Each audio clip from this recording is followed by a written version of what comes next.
like being a YouTuber. Before, I actually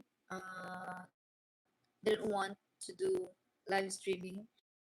I actually didn't think about doing live and creating an account.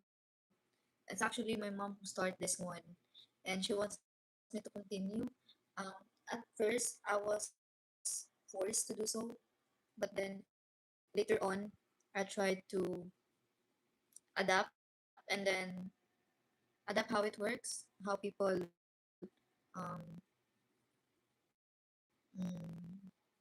acts towards you, and yeah, as time goes by, I learned to like doing live streaming because I have you guys, and then you guys are amazing, and